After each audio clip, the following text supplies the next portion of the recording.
एक टपोरी बाबा है धीरेंद्र शास्त्री, मैं उसको लुच्चा कहता हूं, मैं उसको लफंगा कहता हूं। उन्होंने फरमान दिया था कुंभ मेले के दौरान कि जो लोग कुंभ मेले के में स्नान नहीं कर रहे हैं, गंगा स्नान नहीं कर रहे हैं, वो सच्चे हिंदू नहीं है। और जो लोग मर गए थे उनके बारे में वो बता रहे थे कि वो लोग स्वर्ग चले गए। इसका मतलब धीरेंद्र शास्त्री नरक में है। आखिर वो अशोक खरात किस प्रकार के नौटंकी कर रहे थे? महिलाओं के नंगा करके सेक्स करते थे और वीडियो बना लेते थे और वीडियो के जरिए वो ब्लैकमेल करते थे। सच कहते थे हमारे महापुरुषों ने।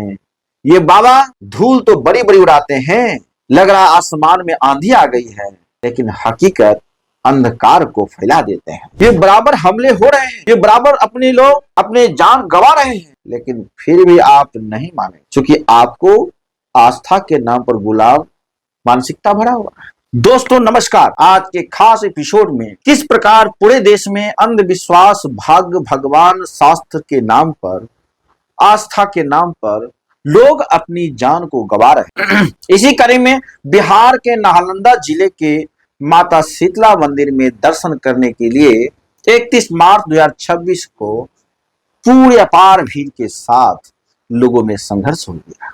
इस कड़ी में लगभग 8 लोगों की मौतें हो गई, जिसमें 8 महिलाएं हैं और बहुत सारे लोग घायल हो गए हैं, जिन्हें निजी अस्पताल में इलाज किया जा रहा है।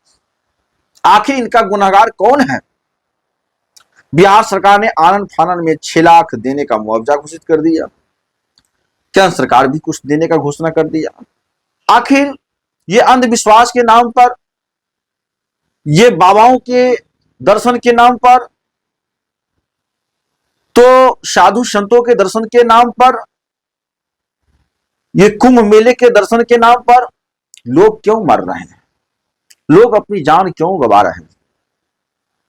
शायद उसी दिन इस देश के प्रथम नागरिक कहे जाने वाले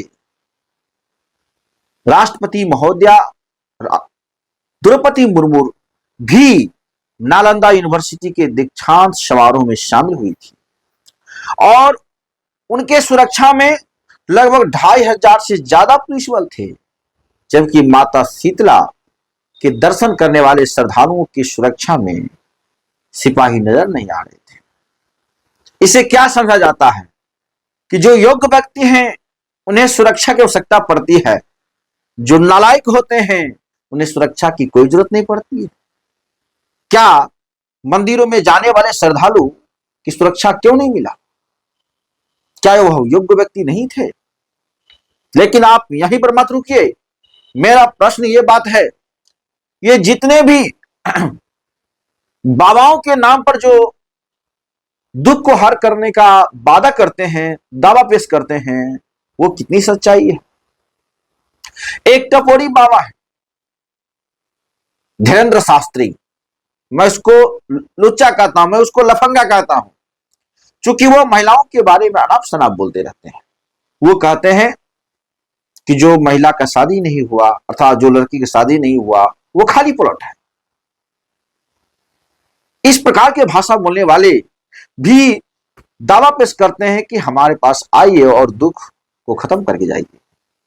उन्होंने फरमान दिया था कुंभ मेले के दौरान कि जो लोग कुंभ मेले के में स्नान नहीं कर रहे हैं, गंगा स्नान नहीं कर रहे हैं, वो सच्चे हिंदू नहीं है। और जो लोग मर गए थे उनके बारे में वो बता रहे थे कि वो लोग स्वर्ग चले गए। इसका मतलब धीरेंद्र शास्त्री नरक में है। इतना ही नहीं, इसके फरमान से दिल्ली में लगभग रेलवे स्टेशन पर 18 लोगों की मौत हो चुकी थी। इतना ही नहीं, और भी सारे बाबा हैं। एक नए बाबा हाल फिलहाल में महाराष्ट्र के नासिक में गिरफ्तार हुए हैं, नाम है अशोक खरात, और ये महिला को मुक्ति दे रहे थे।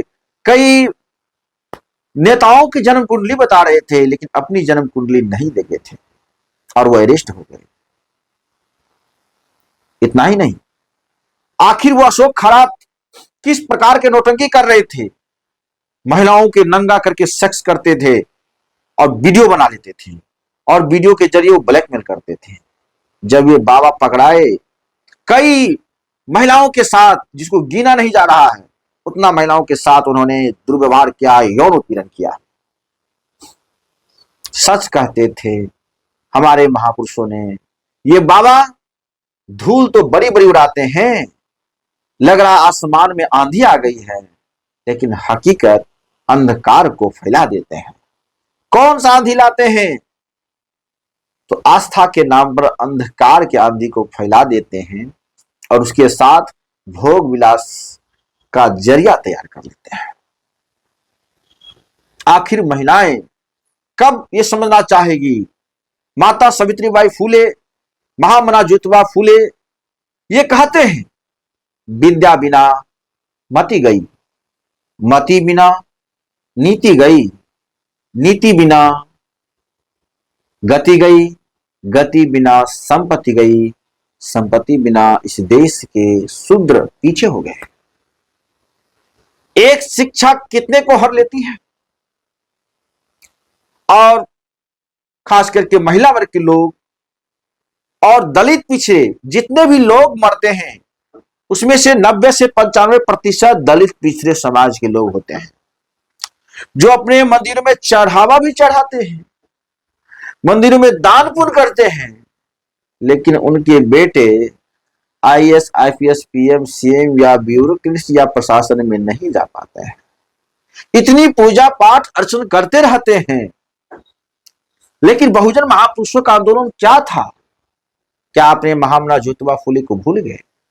माता सावित्रीबाई फूले, संत गाडगे महाराज, चोखामल, अच्युतो द्वार स्वामी, नारायणा गुरु, पेरियार, वही रामास्वामी नायकर, ललय सिंह यादव, रामस्वरूप वर्मा, बाबा साहब डॉक्टर भीमराव अंबेडकर, मानवर साहब कांशीराम, महामना तथागत बुद्ध, संत रविदास, कबीरदास, बाबा फरीद, ये तमाम जो बहुजन महापुरुष हैं, जो संत गुरु महापुरुष हैं, उनके विचार को आपने अभी तक नहीं पढ़ा है, जिसके कारण आपको आस्था के नाम पर जान गंवानी पड़ती है। जितना है नहीं रुकिए। इस रामनवमी के दिन इंदौर में 35 से 36 लोग कुएं में जान गंवा दिए। ये बराबर हमले हो रहे हैं, ये बराबर अपने लोग अपने जान गंवा रहे हैं, लेकिन फिर भी आप नहीं मानेंगे, क्योंकि आपको आस्था के नाम पर गुलाम मानसिकता भरा हुआ है। इसी को ज्योतिबा फूले ने यह बात कहते हैं कि ये सदियों का गुलामी तोड़ने के लिए आपको आगे बढ़ना पड़ेगा। खास करके महिला वर्ग से मेरा विशेष कहना है कि आप सारे दुखों का, पुरुषों के भी दुखों का जिम्मा आप क्यों ले लेते हैं और तमाम व्रत आप करते हैं, तमाम आस्था के नाम पर आप समाज को धकेलते हैं और फिर आप गुलाम बन जाते हैं। क्यों? क्योंकि आपने बहुजन महापुरुषों का अध्ययन नहीं किया है। ये तमाम जो बहुजन महापुरुष हैं, क्या हमें मंदिर जाने के लिए कह रहे थे?